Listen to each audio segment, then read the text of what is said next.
Barbour Creek Shooting Academy. It's a new facility. It's been in existence for or under construction now for about 3 years.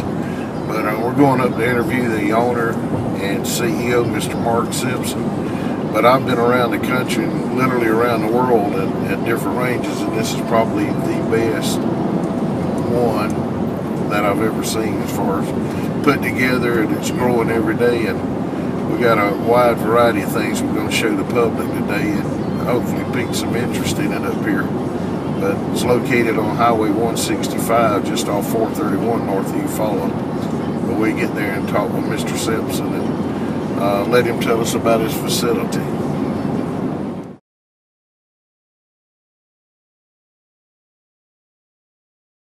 Mark Simpson. Mark's the brainchild of this idea. It's been his dream for years. He's been a long-range hunter for a number of years, and he has traveled all over the country training. And he decided here just a few years ago that he wanted to bring this training here to the Wiregrass area. And this is Mark Simpson. He's the owner and CEO of Barbour Creek Training Facility. Mark, tell our viewers a little bit about what they can get out of one of your courses up here. As far as we know, you build rifles, we cover that, but we want to know if a lady wants to give her husband a gift certificate for a level 1 rifle training, what would they get out of that? Well, most everybody, when they take a hunting shot, it's between 100 and 200 yards. I've traveled around the world, and you'll get to where you don't even want to take a 100 or 200 yard shot. You'll want to take a 500 to 1,000 yard shot. The 500 yard shot after the class will be just like a chip shot. So basically, you're going to learn how to, you're going to learn ballistics, you're going to learn your particular caliber, you're going to learn how to read the wind. Everything there is to know about long distance shooting that needs to be known, you'll learn. So basically, you know, in 2 days you'll be shooting a 1,000 yard target, and it won't be difficult. And you'll see, why haven't I done this all my life? So I know that's on your level 1. They'll be able, and like we talked about, within a couple hours, I've seen folks, including myself, sit here that's never shot a 1,000 yard target and be able to ping. Now you got a level 2 training. What would you? Is that going to be for you world-class hunters, or? Level 2 is more like shooting positions. We're going to put you in every kind of shooting position that you might get into. A little more advanced wind, learning about how the bullet follows the curvature of the earth, how if you shoot east it might shoot stuff high. Above my pay grade. Spin drift. Somebody yeah. Might as well be talking French some of it with me, but I guarantee you, when you leave here, you'll be able to hit what you're shooting at when you shoot at. And it really is it's very simple. And if you spend a couple days in class, and what we teach you, you'll take with you the rest of your life. You'll never forget. That's right.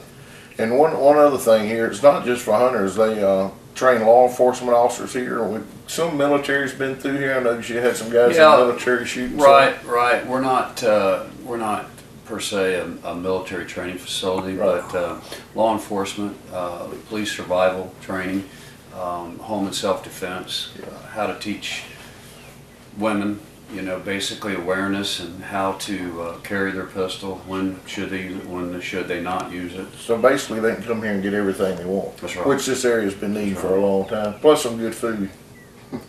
And a great hospitality. Yeah, real good. On your rifles here, we covered it. They hadn't got to come up here and buy your rifle, but they will probably buy one of your rifles like I did, my son, and several of my friends did when they leave. Right. And they're a great price, but I was talking with Tony earlier. People can come here and bring the rifle that they own, correct? That's correct. And y'all adjust it and do everything you need, so they haven't got to have one of your rifles.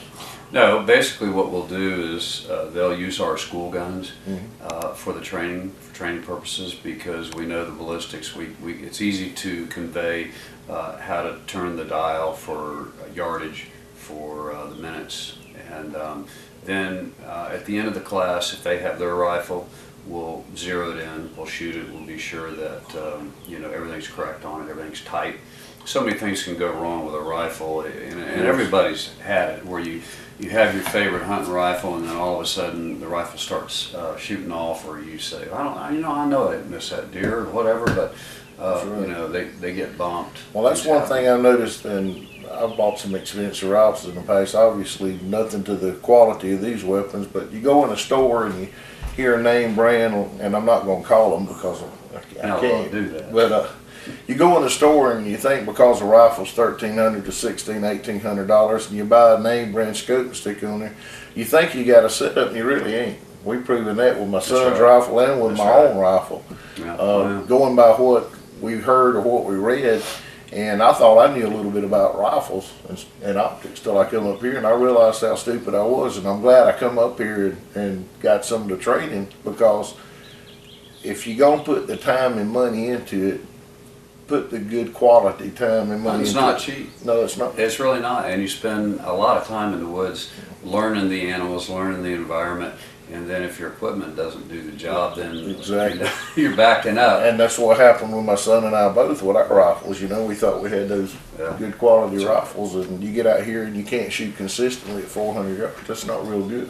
What we, you know, it happens a lot is people will say, well, you know, I've got some good rifles and they shoot good and so on and so forth. And my guys have them come over and we'll shoot with them for a little while. And we don't ever talk about people's equipment. That's just something guys don't do, isn't it? Yeah. So you know, we sit there and, you know, we look at their rifles, they shoot them. And then, you know, Eddie, when you're up here and you're looking out there, that 100-yard and 200-yard doesn't look very far away, but it really is. I mean, and then the 500-yard doesn't really look that far away, but it really is. So when they try their hunting rifles and they shoot them, and they might hit the 300-yard target every time, but not real good group. And then when they try to hit the 500-yard target, they don't know how to calculate the data. They don't know how to make the shot. The wind messes with them.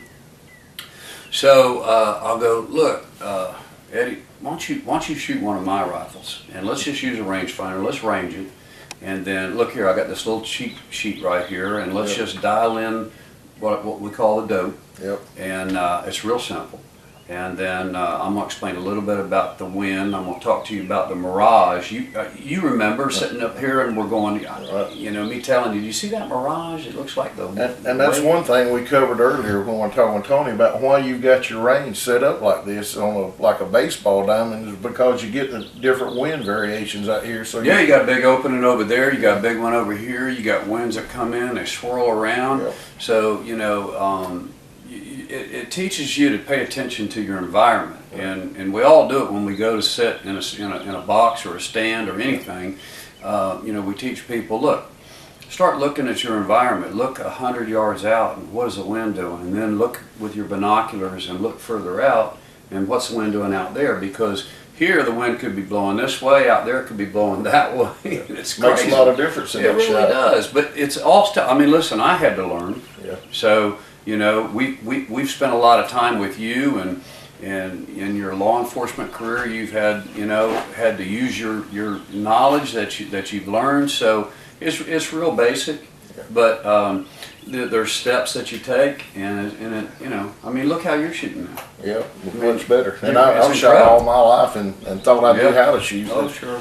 You may not be able to talk the language, folks, but I promise you can't get better training. And 8 hours up here is a small price to pay for somebody that spends thousands and thousands of dollars a year on hunting equipment and hunting land. And you can get in a lot of money. I know I'm into fishing, and I spend way more than I ever made. Well, it opens up a whole new world for you. It does. You know, when you can shoot out to 1,000 yards and hit an animal. I mean, I've been to Africa and all these places, and when and they'll spot something, and they'll say, "Hey, we got an animal, or we got an elk out there," and he said, "Now listen, we can go and we can sneak around and we can get down in this ravine and we can get a good shot." And while they're talking, I'm pulling my rifle out, and the guy turns around and says, "What are you doing?" I says, "Well, I'm gonna shoot him."